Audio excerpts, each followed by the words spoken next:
The other area that I found fascinating that you had mentioned, it was probably in the last week or two, was the talking about medications. The unintended consequence at times can be also the nutrient deficiency, on Hmm. how, because of what it's doing to help, it could wear on other aspects of your body. But Hmm. I thought that Hmm. was really a fascinating piece. Maybe you can expound on that a little bit.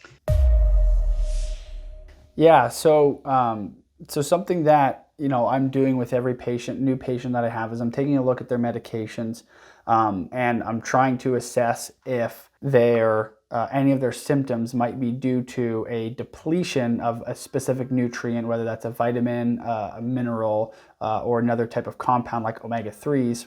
We're trying to see if their symptoms correlate with that. So a great example that we can use is proton pump inhibitors. So something like omeprazole.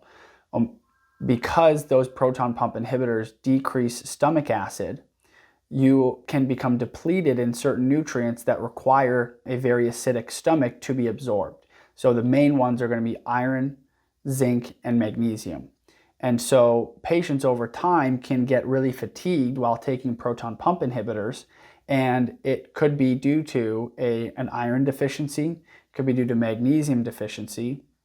Zinc deficiency usually doesn't cause a lot of fatigue, but that can cause issues with the immune system. So people will get sick more often if they're zinc deficient. Night blindness can occur, right, where we have a reduction in the ability to see at night. That can start to happen with a zinc deficiency. And then we can also see some issues with testosterone production and hormone production and that type of stuff. And so we're always trying to figure out, hey, is this not necessarily a side effect of the medication, but just an effect of the medication. Right.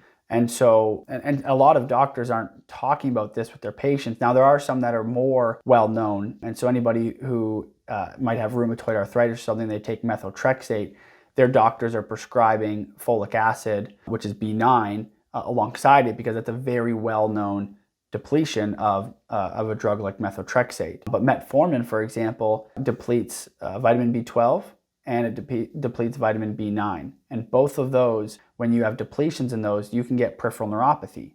Well, one of the complications of diabetes and metformin use is peripheral neuropathy.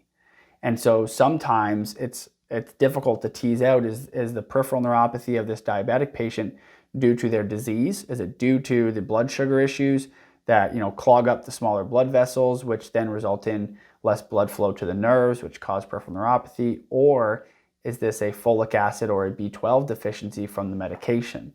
And so it's sometimes hard to piece that out. But yeah, so usually when I'm working with patients, we're trying to replete those. If I'm starting a patient on a medication that I know, usually has a pretty strong nutrient depletion effect, we're supplementing that alongside the medication just so we can reduce the chances of them having long-term issues because of that.